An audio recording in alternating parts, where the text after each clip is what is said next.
Hello, and welcome to this week's episode of the Pit Pony Podcast with myself and my best friend in the world, Lady Sarah Dunwood. Hello, Lady Sarah. Hello, looking very Sunday at the moment. You It is aren't. You're looking delish, but I'm looking very Sunday. always standard.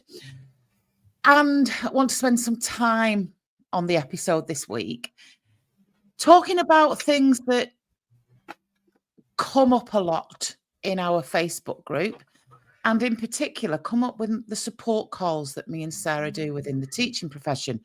So we thought we would just spend some time in each other's company, digging into certain areas within the world of education.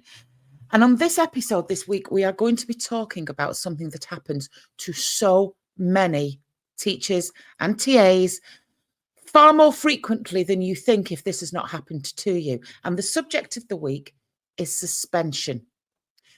When a member of staff from top to bottom has been suspended pending an investigation. Okay, so this week we're going to talk not necessarily about disciplinary, because disciplinaries can take place without suspensions. We are going to talk about the act of being suspended from school. Sarah, what and why do we suspend teachers?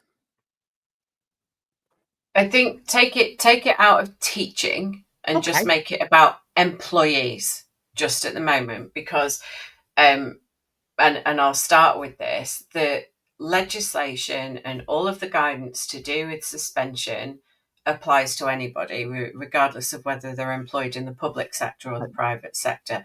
And it's something that you and I and other guests have talked about so many times, that there's almost this feeling sometimes when you're working in the public sector, or certainly in teaching from our experience, is that the normal rules don't apply, but they do. So let's go to that. So ACAS has got some really specific guidance on what suspension is and what it's for. And it's fundamentally for an employer to make a decision to suspend pending an investigation. And there's a whole variety of reasons why that could be done. But suspension is supposed to be a neutral act. So it is not a punishment, and it's not to be used as a disciplinary tool. The reality of that is perception is such. You've been suspended. The automatic default that we have as individuals, and that other people around us have, is you've done something wrong. Why would you be suspended if you've And, not done anything wrong? and you've done something really wrong, Really bad. Yeah. really serious, because you've been suspended. And before we go into, you're right, it is a neutral act of protection, so to speak, for all involved. But it's the way it's handled at school. It So is. Go on. Sorry. So in my experience, like, an announcement can be made that just to let you know that Mark Simmons has been suspended from school. Nobody's allowed to contact him. Nobody's allowed to discuss it. If any of the children ask where he is, you've got to give this statement. And it's shrouded automatically in real, I don't know, there's something really serious here going on. Have you found that in your experience? I've been in situations where, as a senior leader, I'm aware of suspensions, but they've never been announced at school-wide level, Right. because you shouldn't do that.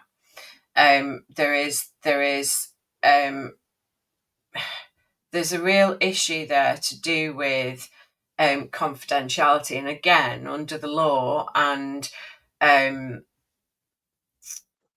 ACAS guidance, employers have got an obligation to keep the reasons for suspension and even suspension generally as tightly closed, as few people as possible to know that, for the confidentiality that sits around the employee's right to privacy and for it not to be seen to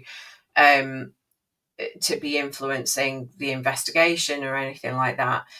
Their mental health, GDPR issues, breach of trust, contractually. There's a whole number of reasons why an employer should not announce that there has been a suspension at a large scale. In a school setting, senior team, fine. But then it comes to, for me, how tight-lipped are those people that you are sharing that information with? Is there true confidentiality? Is there definitely behind those four walls, it doesn't get out of those four walls? Because that ultimately, for me, if a suspension isn't handled properly, regardless of the investigation, it leaves the employer open to grievance proceedings from the employee in relation to how the suspension was handled. So, I've never experienced the kind of, it's got out that somebody's been suspended. I have experienced when somebody has literally been summarily dismissed for a gross. There was no. The investigation took place without suspension, and then that person was summarily dismissed and literally packed up and walked off site. But I've never experienced the suspension being talked about. Because what happens is, in reality, everything you've talked about and everything that you discussed then for the sake of the member of staff who's been suspended, and it's not discussed and nobody's told, but they are told not to contact that person. Yes. Okay? They are told not to contact that person. And also, that person sits in absolute shame and fear at home that they have been suspended. So you take it to this level. Imagine if it had been you, Sarah, when you were teaching. You know your close-knit group of people who you are in a WhatsApp group with, okay? And you are instructed that you cannot tell them you have been suspended. Now, I think you can tell people you've been suspended, but you can't discuss why you've been suspended. There is a step before that. But when somebody is suspended from school, in the main, this is how it happens. I'm going to use the expression again, out of the blue. So I will get a phone call from a group member, or sometimes, Sarah, their spouse, because they're in such a bad way. They're in such a bad way. And I always do this when I'm on the phone to them. I ask them to start right at the critical point where they were brought into the head teacher's office and what were they told. I don't want the preamble of the politics and that kind of thing. So I always get, what were you told in that room? Because this is the reality of how things are handled in the main. Imagine you set off in the morning and you go to school and you are clueless about the day ahead. Clueless. You've got your sandwiches in your bag, you've got your books, you know exactly what you're doing with year 8 last lesson, and then you might even have a parents' evening in the evening. And then you get into school, and it can be before the school has even started, it can be the middle of the day. At some point, there's a knock on the door, and maybe a deputy head or somebody comes to get you and says, could you pop down to the head's office? Yeah, is everything all right? Yeah, just come with me. And you go in. There may or may not be the school union rep there.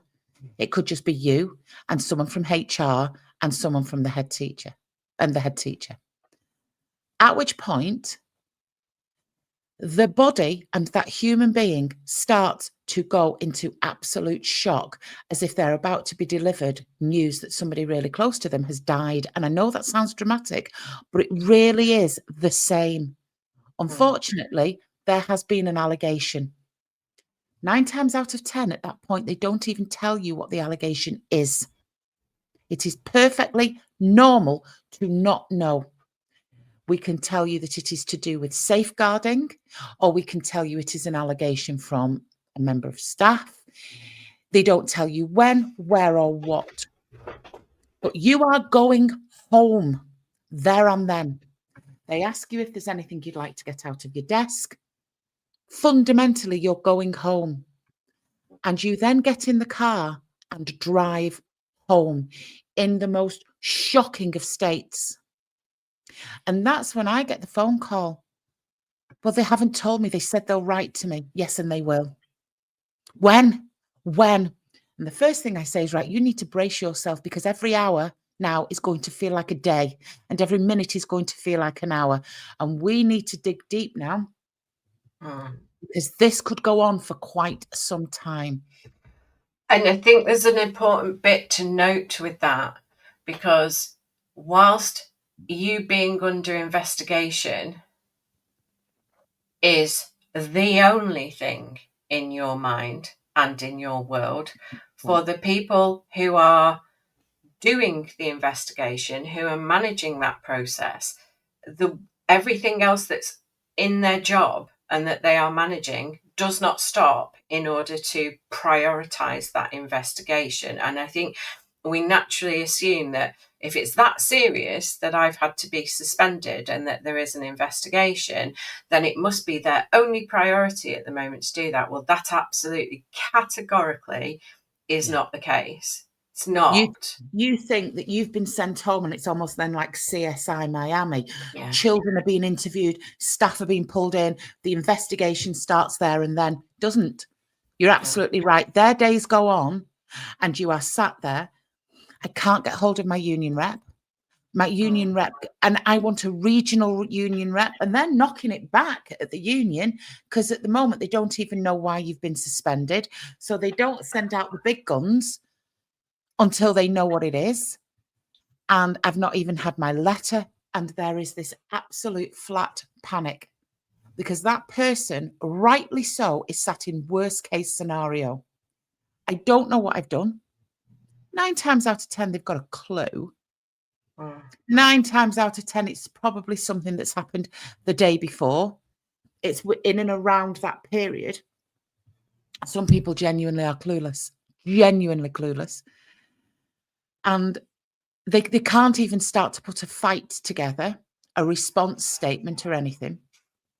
And then they go naturally to worst case scenario. I'm going to lose my job.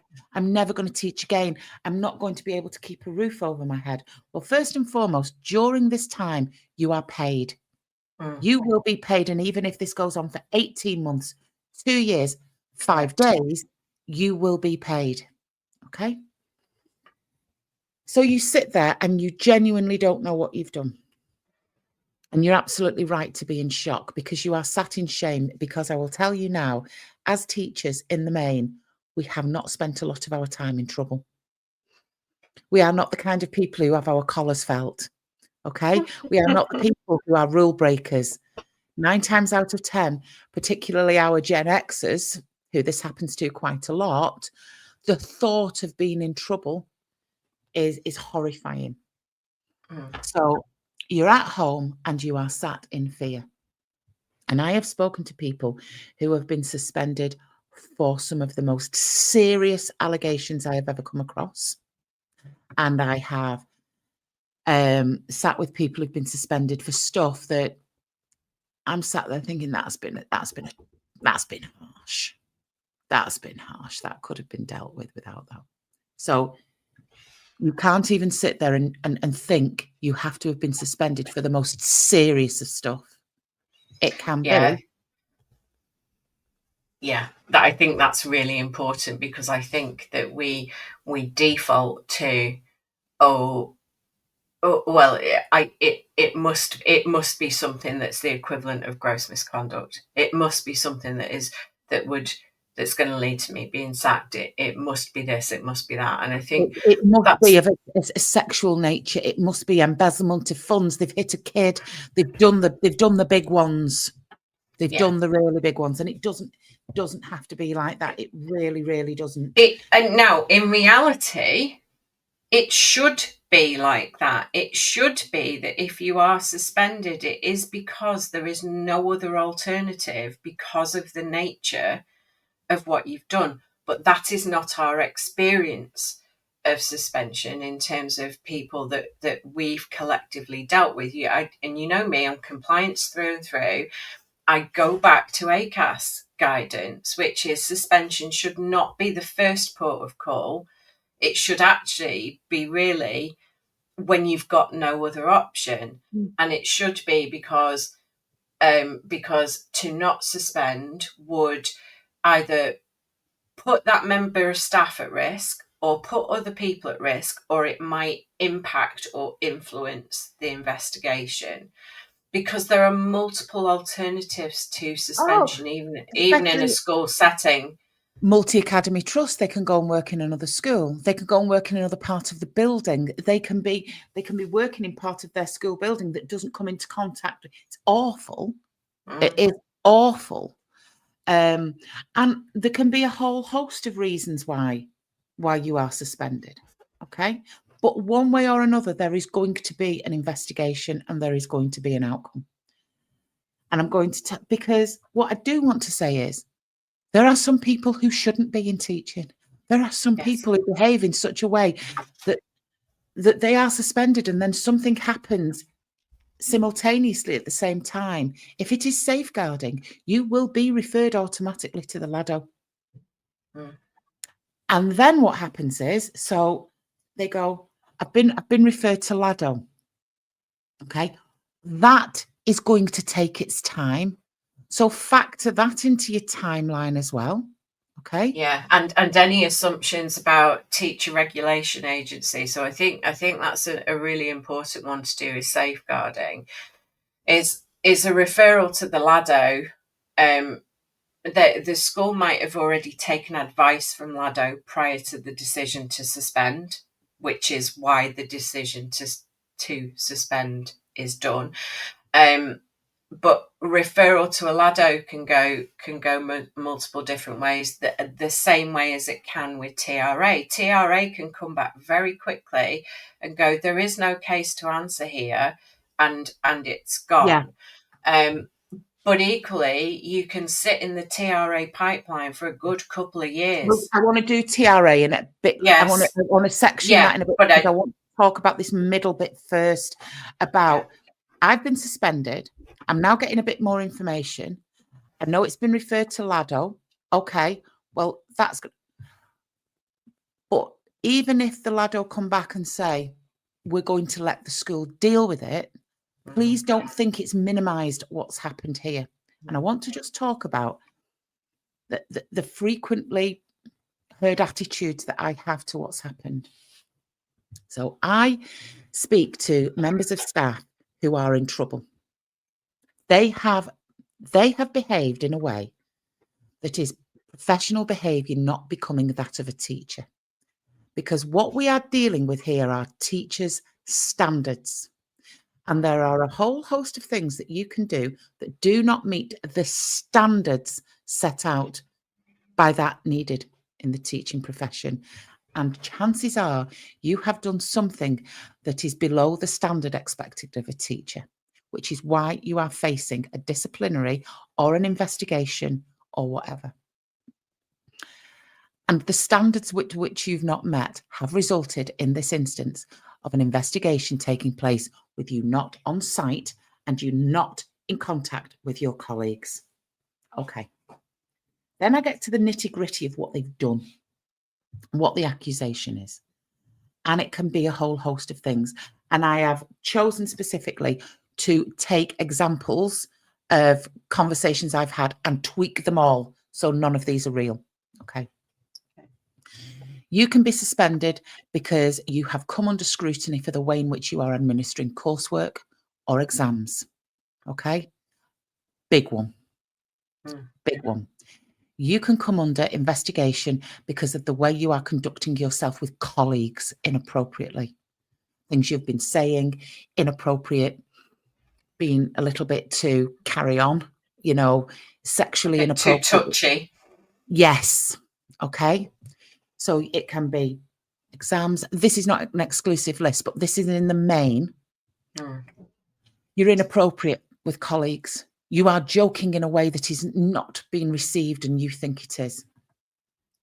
Something's gone on a school trip. Biggies. They are real biggies, Sarah.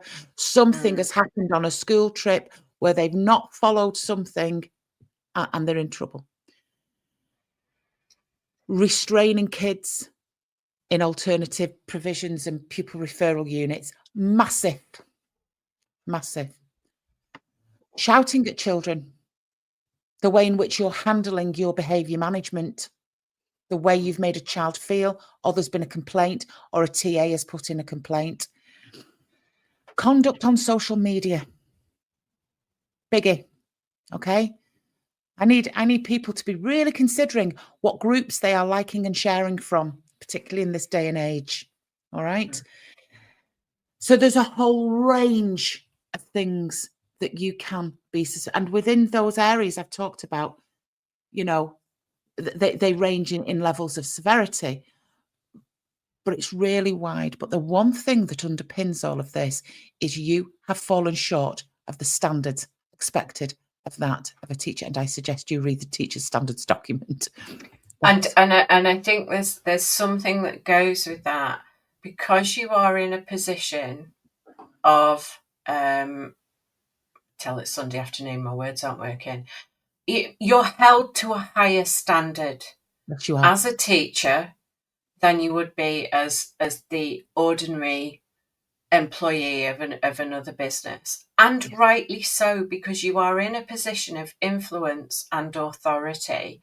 Yes. And if you don't see that as something that should be taken seriously, then I suspect this is where you're going to go. This is where people then subsequently do not take responsibility for their actions. So what they do in the main, and this is where I ask people to take a breath and really start to think about those standards. But I don't want you to think about what is common practice in your school. So bear with me on this. If we could take a suspension and your investigation to its worst case scenario, that it ends up at the TRA, okay? And I'll talk about the TRA now. Fundamentally, they decide whether or not you can continue to be a teacher. So let's assume you've been suspended for something. They hold an investigation and your school dismisses you. That does not mean you can never teach again. Doesn't, because you still have the right to teach. But if you are dismissed, or if you resign from a post pending an investigation and you are dismissed in your absence, your case gets looked at by the TRA to decide whether or not you should be prohibited from the right to teach and work with vulnerable adults. If it meets a threshold for referral to the TRA, yeah. Which a dismissal will. Yeah. If you've been dismissed, you meet that threshold. Okay? Is that what you mean? Yeah. Yeah. If you've been dismissed, there's no way they will not refer you to the TRA. The TRA then listen to your case, and it can be 5-6 days in a courtroom. It is a real hearing. They review everything that has gone on in that investigation. Okay? And then the TRA decide whether there's no prohibition order, you can continue to teach. The TRA decide if that's a year, 3 years, 5 years, or you are prohibited from teaching indefinitely. So all of this, if you want to sit with worst case scenario, it isn't being sacked. It is being banned from the classroom. And whichever way you think about it, you are on that trajectory if you are being investigated. If it gets to the end game, which is the TRA, they look at every single piece of evidence and information that you have submitted in your defence. So how you are going to respond to the school's investigation could actually be held against you by the TRA, because this is what happens. Let us assume somebody has been suspended for altering exams. They have been very, very generous with how much help they've given children in coursework, and they have really, really walked the line. Okay. And basically what's happened is TA or another teacher in your department is really uncomfortable with your conduct and they have whistleblown. They have gone to a head of department or a member of the leadership team and gone, I am not happy with what's going on here. Or whether or not you have witnessed somebody restrain a child and you're not happy, because the chances are it will be a colleague that has brought this to the school's attention. This is where I see people hang themselves. Well, I don't know why they're having a go at me. Everybody does it. Everybody does it in our department.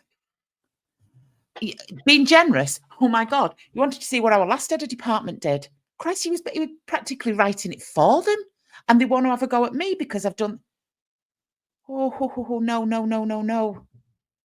That is not a defense. That is absolutely not a defense because you've got standards that you've broken. It doesn't matter if every man and his dog is doing it. You have not upheld those standards by saying everybody else did it. You want to be what it's like in our school. I've been suspended for making inappropriate jokes in the staff room. You should have heard what the head of French did on our night out. No, I don't care what the head of French did on the night out.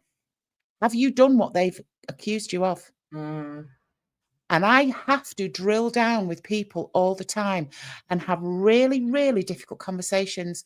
So I'm going to ask you, have you done it? Have you helped that child too much?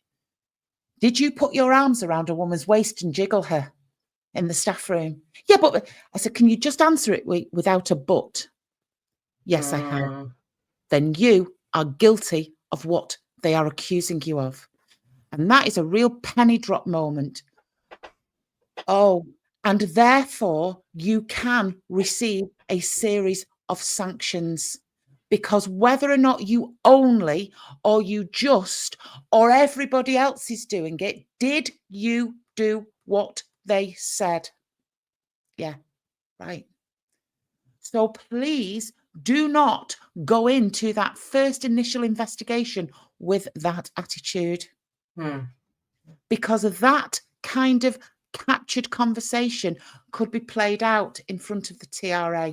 And what the TRA want is that penny drop moment from the get-go. They want to know that somebody is safe to carry on teaching because they get and understand what they have done.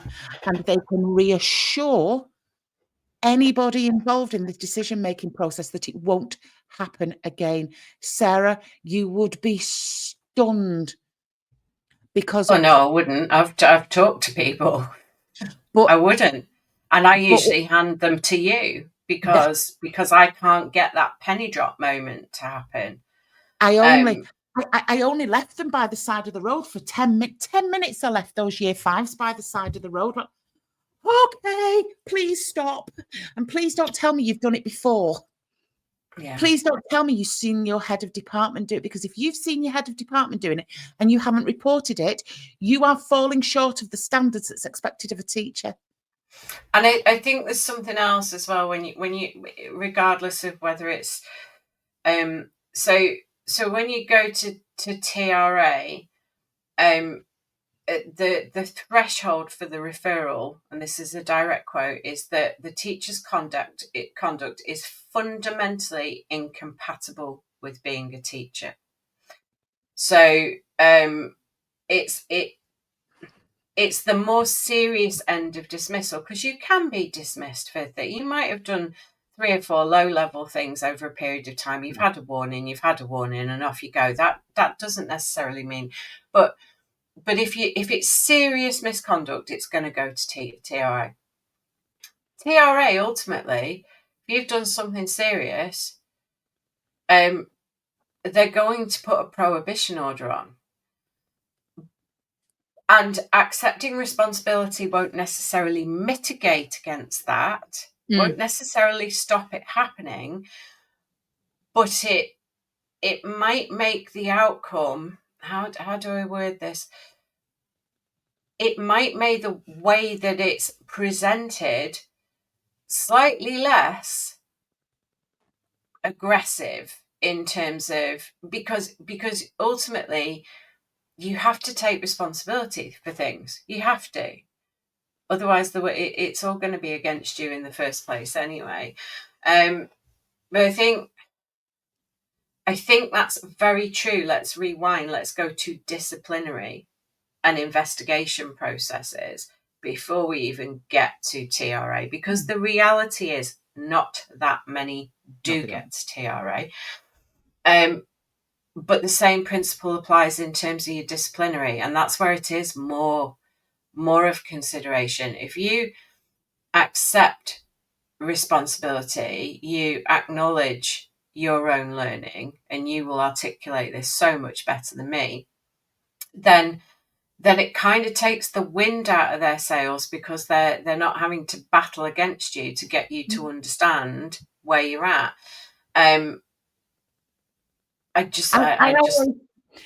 I always ask them to frame it like this, and I'm going to talk you through the best way in which you can capture your response in a disciplinary in a minute.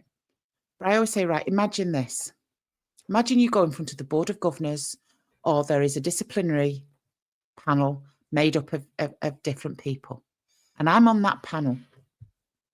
The only thing I want to hear and understand is this person going to do this again? Have they really understood? Okay. Has this been a catastrophic error of judgment that sits around a fundamentally great teacher who contributes loads to the school, who's totally on side, who has really done something stupid, gets it immediately, has had one of those such an error of judgment, then I'm okay. If I'm sat opposite somebody who's minimising and blaming and throwing colleagues under the bus, you are going to do this again, and you are not going to be a team player for this school. And I don't want my children in a classroom with somebody like you. Now, I'm not asking people to manufacture that level of accountability. I work with them to really get them to understand the worst case scenario of what they have done. And it's that penny dropping moment where 9 times out of 10, their attitude towards the investigation shifts. The way in which they engage shifts, and the outcome is always better, because it can be.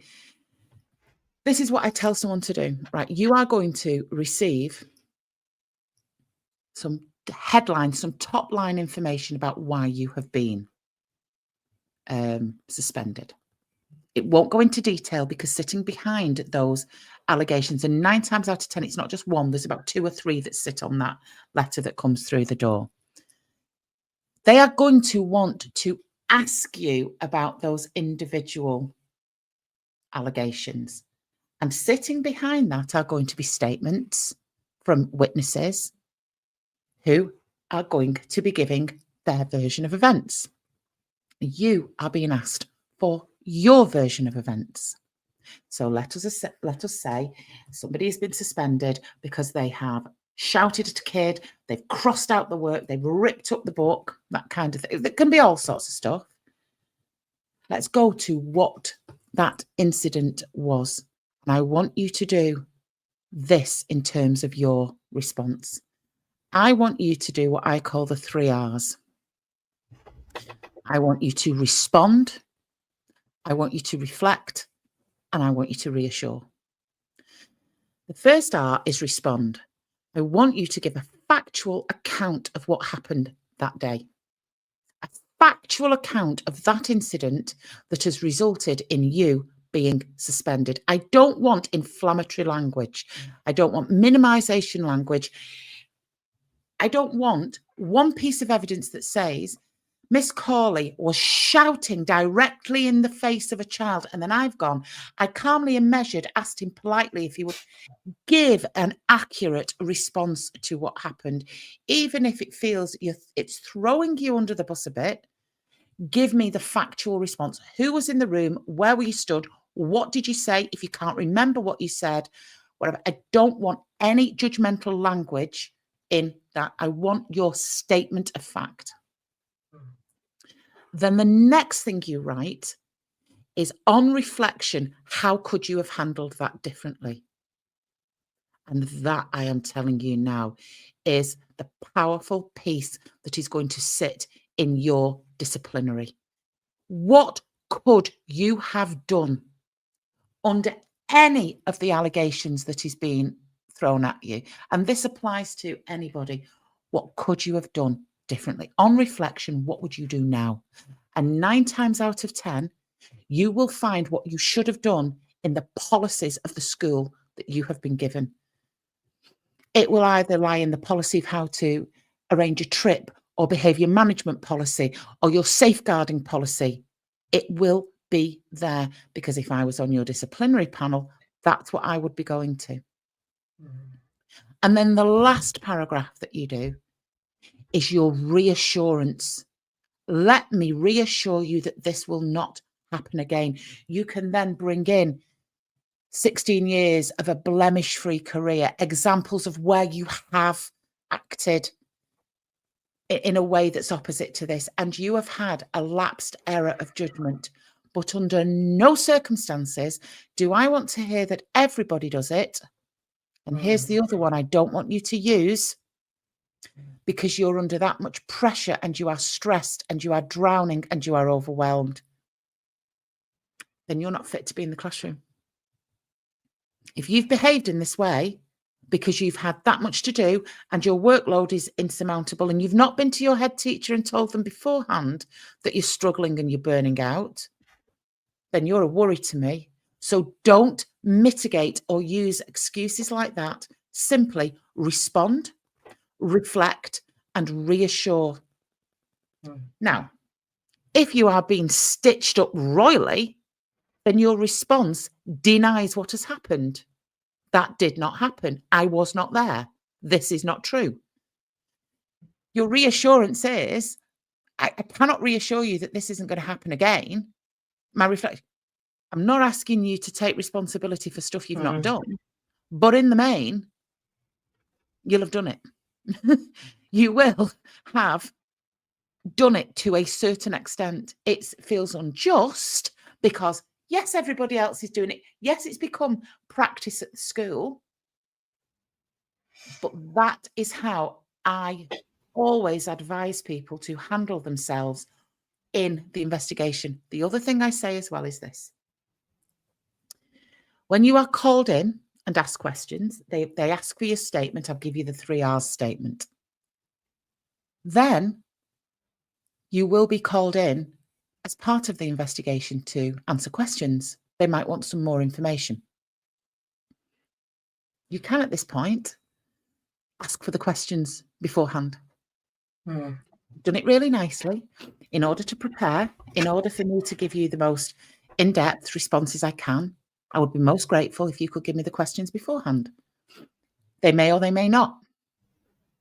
Okay? When you are being asked the question, do not go into panic and people-pleasing and think that you have to answer that question there and then. You can halt what they are saying and say, can I just make a note of what you've just asked me? I want to reflect on it and I will answer it in writing, because I don't want to answer it on the fly here.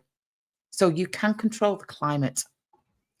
Sometimes your union, if this is going on for ages, your union can request the evidence that they have against you. Okay, which you're entitled to. You'd probably be entitled to it under a subject access request anyway, but the unions ask for the statements beforehand. But if you keep those 3 R's principles in your questioning as well, respond to the question they've asked you, reflect on what you could have done, and reassure, it is a structure that you can use when you are at the most heightened and stressed part of your life.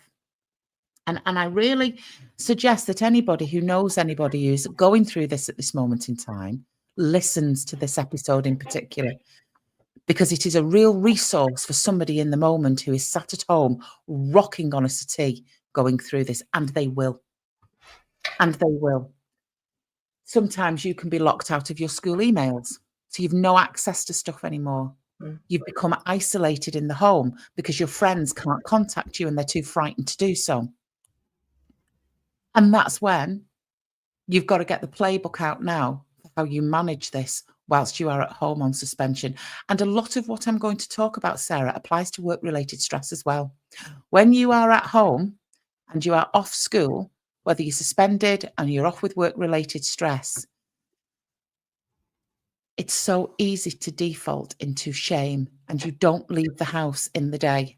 You wait till 3:10 in case somebody sees you. Why is he not at work? Why is his car up the drive? What's going on there? This is really difficult, but you have to really power through that level of shame that you are setting. And actually, we use this expression a lot. Start to heal on their dollar. You are being paid. You are actually being paid now. So you've got all this time on your hands. I know people who've gone about decorating the back bedroom. They've sorted the garden out.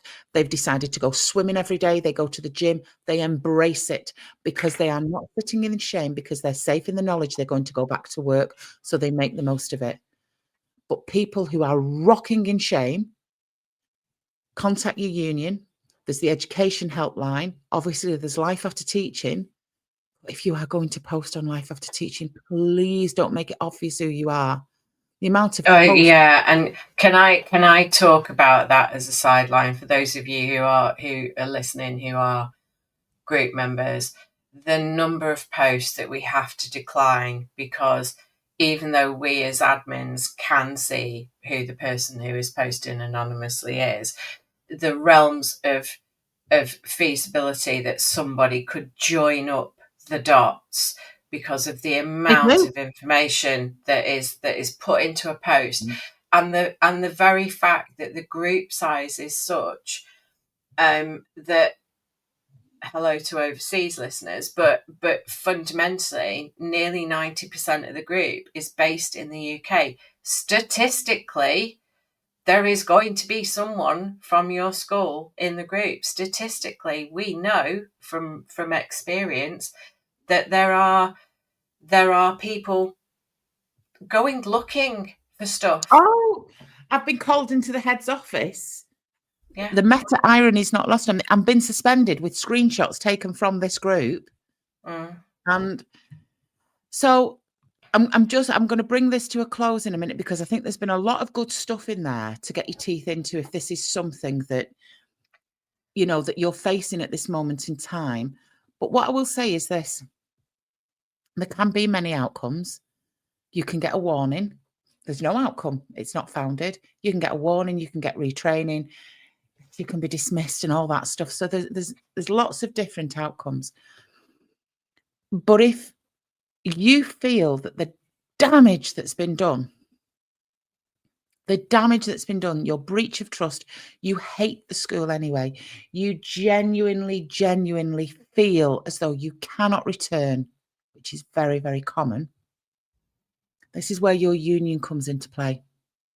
The investigation carries out, and then you can start to negotiate an exit. It is incredibly common that teachers who are facing disciplinary, whatever, don't go back. So don't sit in shame that you think you have to go back. You can, at that point, go, we're done. Can I cycle back? I know you wanted to bring it to a close, but a couple of things on that. I think it is really important to note that even if it's not a safeguarding concern, but certainly if it is, resignation during an investigation and a potential disciplinary. I want to make that clear, because a lot of people are genuinely under the misunderstanding that if you resign, it goes away.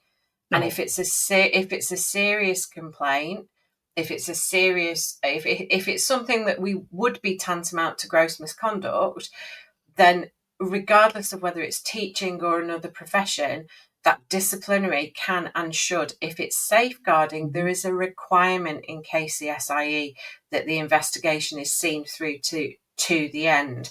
And that's one of the reasons why quite often you will know that there isn't a legitimate cause for an investigation if they offer you a way out. If they offer you, if you tell us within the next 24 hours that you're prepared to go, then that's not real, because they've got a statutory obligation to continue to investigate it. And that's one of the things that I say to people.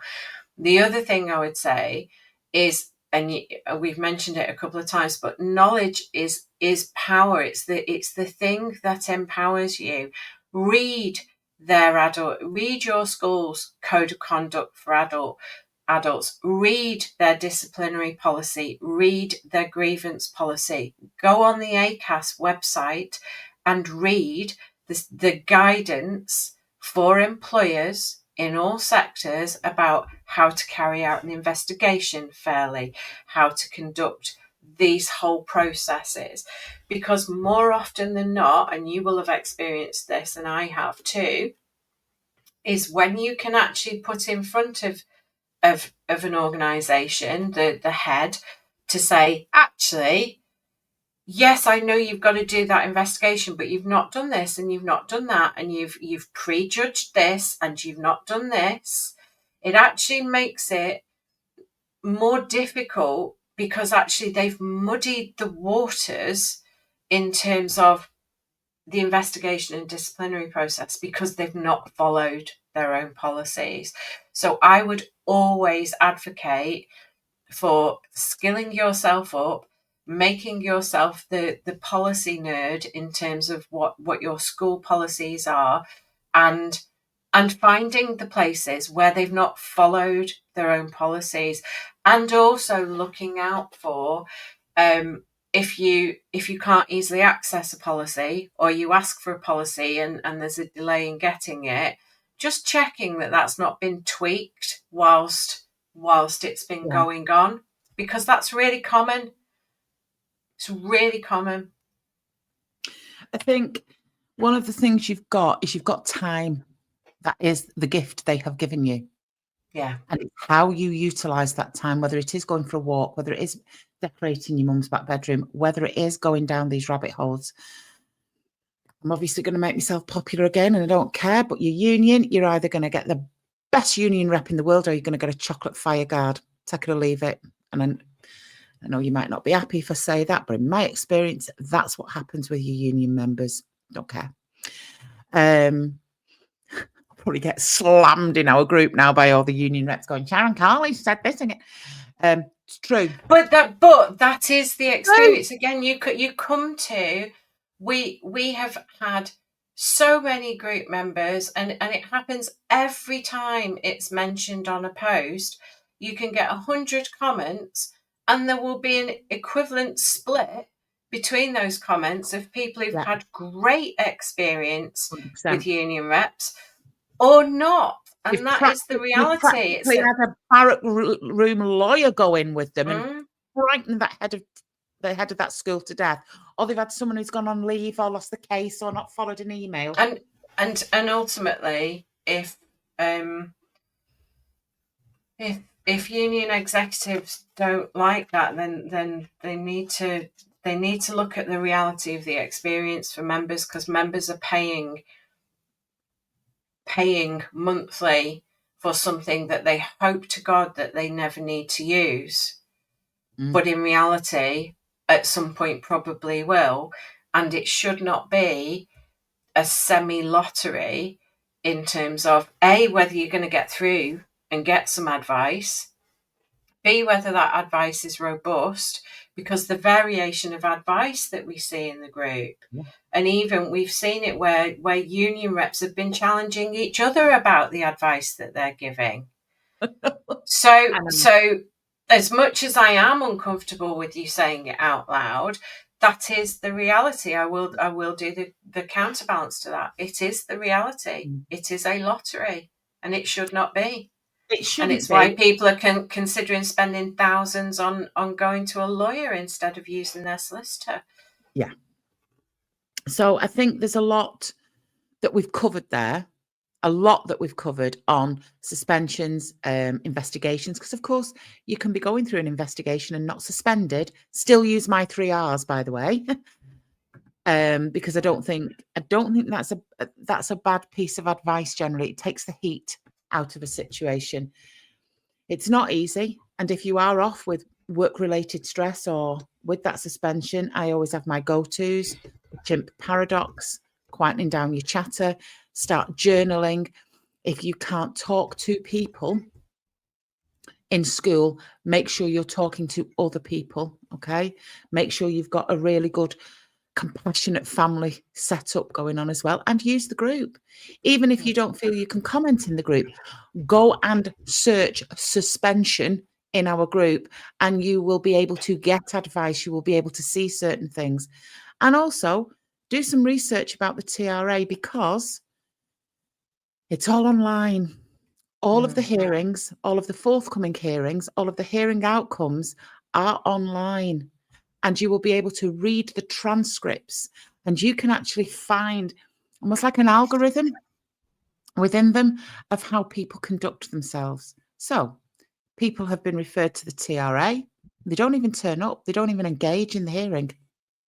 They're not going back into teaching anymore. They don't care. Okay.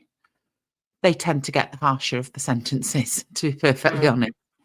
You get some people who've gone there and you start to read and you go, oh my goodness, this person's in it up to the neck. And they don't get the harshest of sentences because they have shown that level of remorse and repentance, and they've done some work and they've done all sorts of different things. But the one thing I will say that I always say to members who have been referred to the TRA, and it's what you've got to brace yourself for, the local press trolls the TRA. Yes, they do. They troll it. They've got alerts on the TRA outcome hearings, and the chances are it will make the press.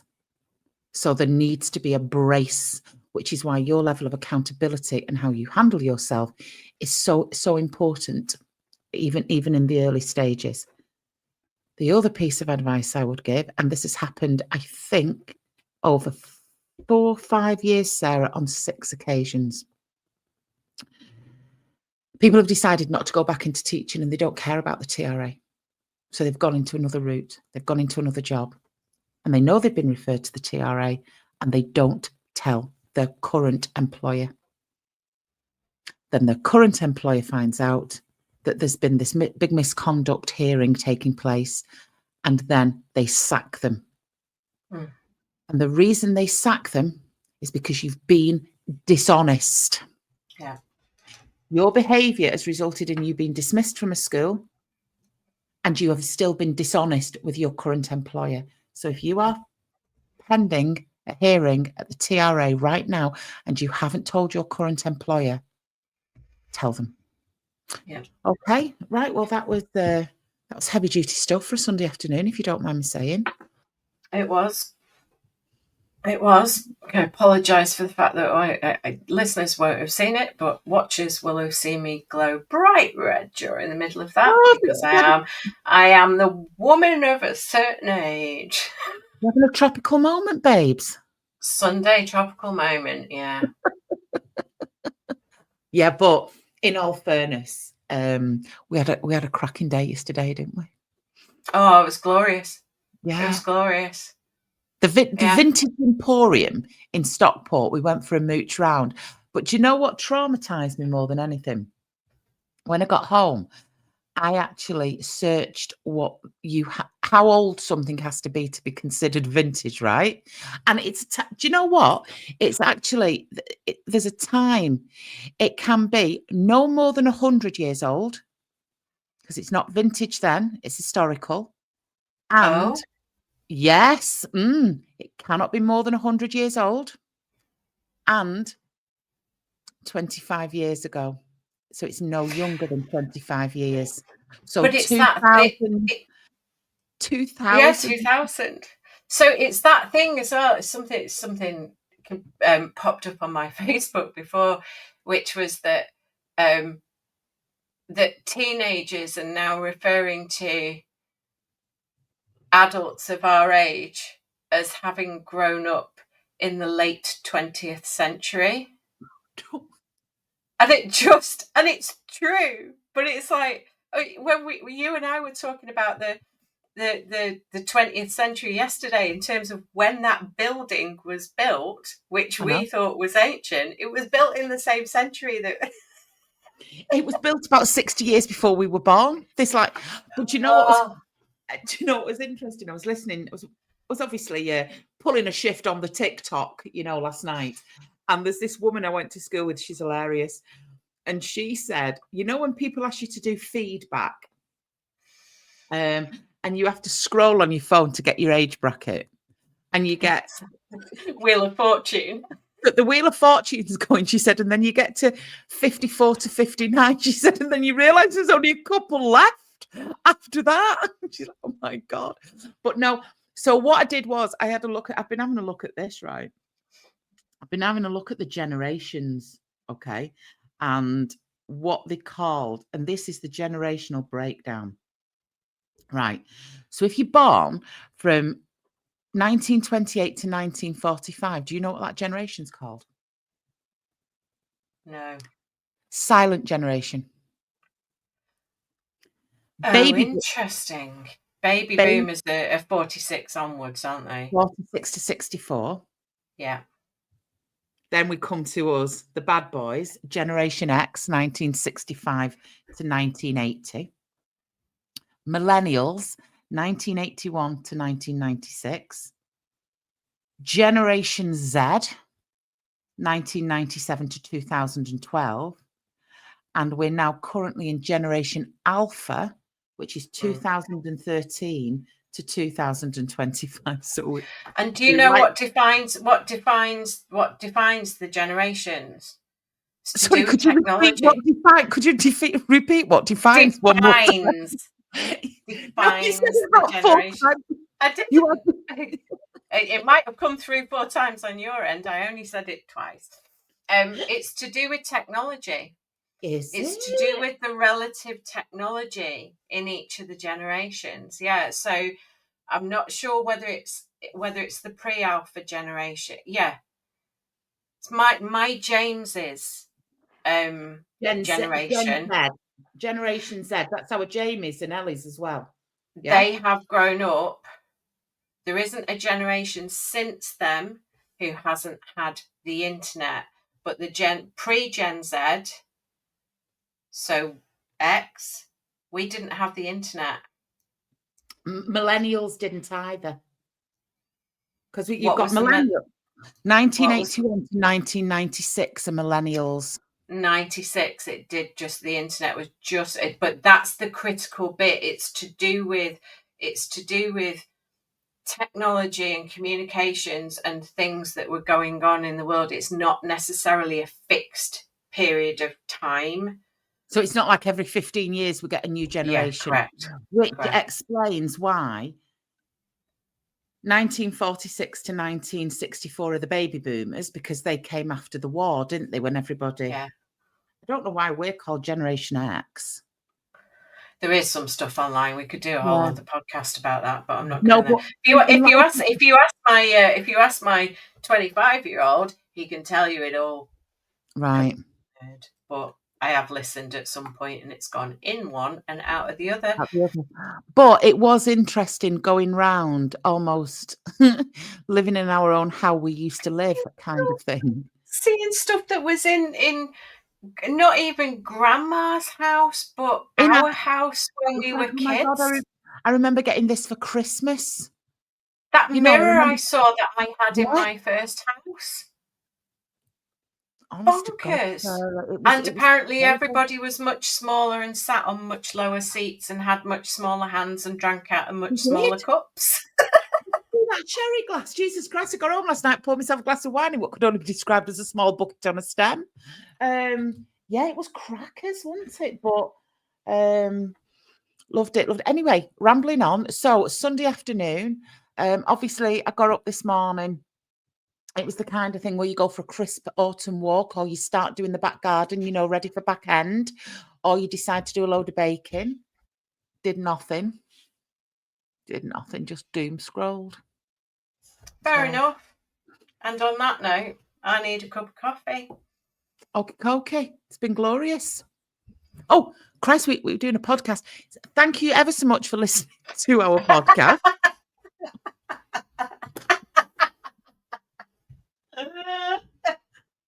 And this is why people have been saying they've missed the end bits. Oh, Jesus. Thank you ever so much for listening to our podcast. As always, it is glorious to spend time with you. And looking forward to seeing you really soon on our next episode. Thank you.